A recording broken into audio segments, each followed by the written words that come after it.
Society has convinced us that if you aren't actively broadcasting your life, you simply aren't existing. We tend to look at someone without an Instagram or TikTok as if they are some kind of hermit living off the grid in a dark cave. But society is completely wrong about these people. They aren't falling behind, and they certainly aren't afraid of the modern world. If you really want to understand what quitting social media actually does to your brain, you have to look past the glowing screens. These outliers are quietly protecting a profound biological superpower that the rest of us surrendered for free without a single thought. Before we dive into exactly how this rewires your mind, please take a quick second to subscribe to the channel. Your support is exactly what gives me the motivation to keep creating these deep dive videos for you. To understand the magnitude of what they are protecting, we first have to admit what is happening to us every single time we unlock our screens. I want you to think about that familiar, hollow exhaustion of endlessly scrolling through your feed at 2 in the morning. Your eyes are heavy, your mind feels entirely numb, yet your thumb just keeps moving as if it has a mind of its own. If you have ever felt guilty about this, I need you to know that this compulsion is not a failure of your personal willpower. You are fighting an invisible war against platforms explicitly designed by elite behavioral psychologists to function exactly like digital slot machines. They engineered these environments to ruthlessly exploit human vulnerability, keeping you trapped in an endless loop of craving and distraction. But then there are the people who have completely stepped away. When we look at those who have opted out, we shouldn't view them as outcasts or strange traditionalists living in the past. Instead, we need to recognize them as individuals who have quietly cracked a code the rest of us are still painfully struggling to decipher. They looked at the unspoken rules of our modern social existence and simply chose to walk away. In just a few minutes, I am going to break down a startling mathematical reality for you, a specific 38-day calculation that will completely shatter the way you view your own lifespan and your precious free time. But before we get to the terrifying math of how we spend our days, we need to look under the hood.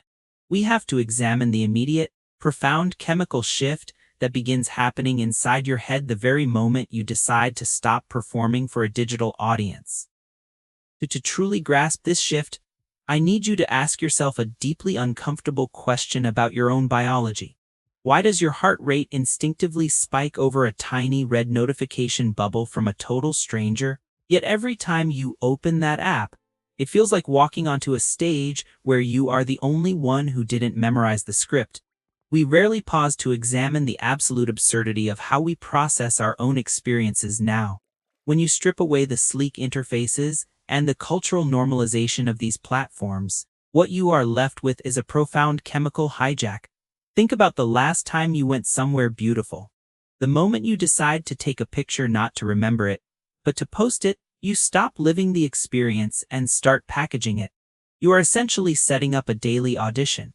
You upload the image, craft the caption, and then you sit back and wait for an invisible jury of acquaintances and strangers to decide if your weekend was actually valuable. The likes, the brief bursts of attention, they trigger the exact same dopamine pathways in your brain that keep a gambler pulling the lever on a slot machine. But here is the secret about the people who completely avoid social media.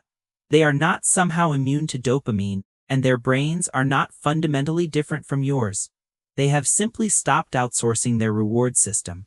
They have transitioned away from extrinsic validation, the exhausting need for 200 people to confirm their vacation was beautiful, and anchored themselves in intrinsic satisfaction. The experience itself, quietly lived and completely unrecorded, is enough for them. And once you can validate yourself without needing a digital echo chamber to applaud, you suddenly escape the second, much darker half of this psychological trap, the theater of comparison. Whenever you scroll through your feed, your brain is doing something incredibly destructive completely under the radar. It is automatically, ruthlessly measuring your actual messy, unfiltered life against everyone else's meticulously edited highlight reel. You are comparing your deeply human behind-the-scenes reality to a heavily curated performance. It is a rigged game, mathematically and psychologically designed to ensure that you always feel like you are losing. You are constantly bombarded with the underlying message that you are not quite enough. Your home isn't aesthetic enough, your relationships aren't romantic enough, your career isn't moving fast enough. People who have opted out of this system haven't just deleted a piece of software. They have actively removed themselves from an environment specifically engineered to manufacture human insecurity.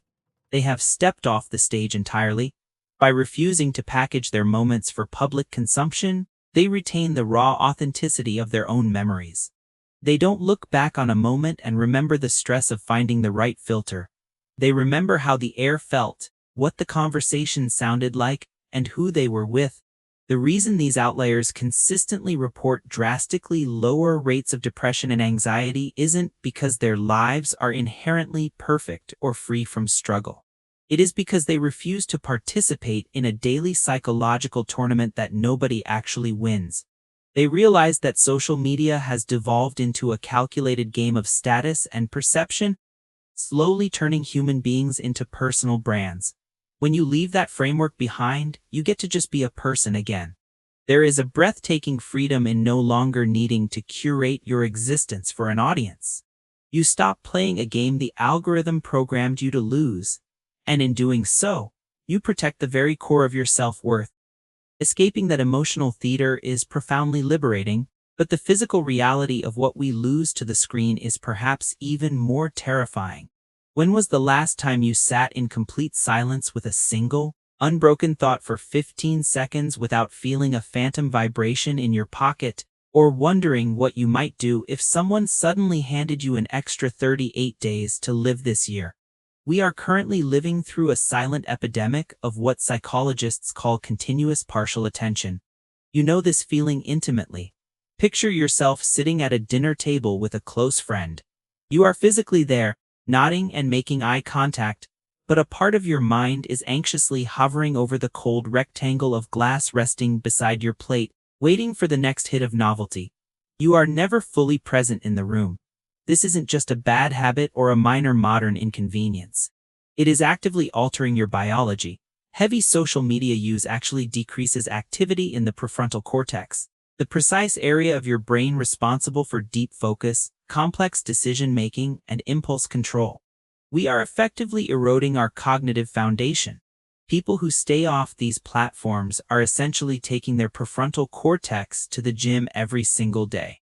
They retain the rare capacity to read a physical book without itching for a distraction, to sit in an empty room and simply exist without needing an audience. But the most staggering realization of all comes down to the pure, unforgiving mathematics of our stolen time. The average person spends over 2.5 hours a day mindlessly scrolling. If you compound that, it equals 912 hours a year. That is 38 full, uninterrupted days. Imagine what you could do with an extra month of life handed back to you every single year. You could create, learn, rebuild yourself, or just breathe.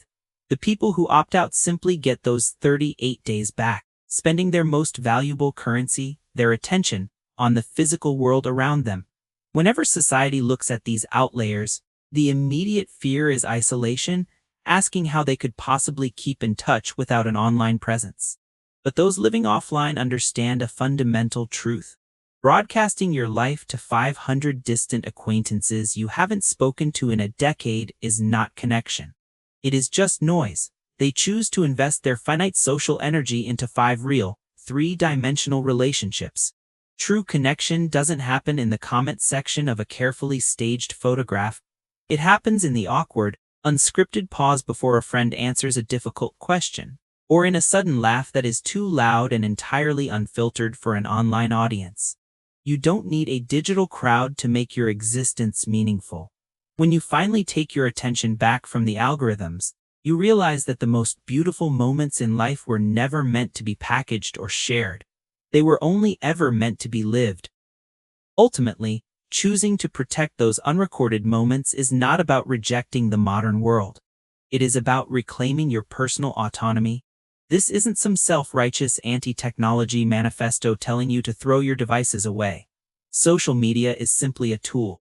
But like any powerful tool, you have to look at your life and ask a brutally honest question. Are you intentionally using the tool, or is the tool using you? Your attention is the single most valuable currency you will ever possess, and every minute you spend mindlessly scrolling is a piece of your finite existence you are giving away to someone else's agenda. If this conversation made you rethink your relationship with the digital world, please hit the like button. It actually tells the algorithm that real, meaningful discussions still have a place on this platform. Subscribe to the channel if you want to keep exploring the hidden mechanics of human psychology with me. I genuinely want to hear from you in the comments. Do you think you could survive 30 days entirely offline? Let's talk about it down there. Take your attention back, protect your peace, and I will see you in the next one.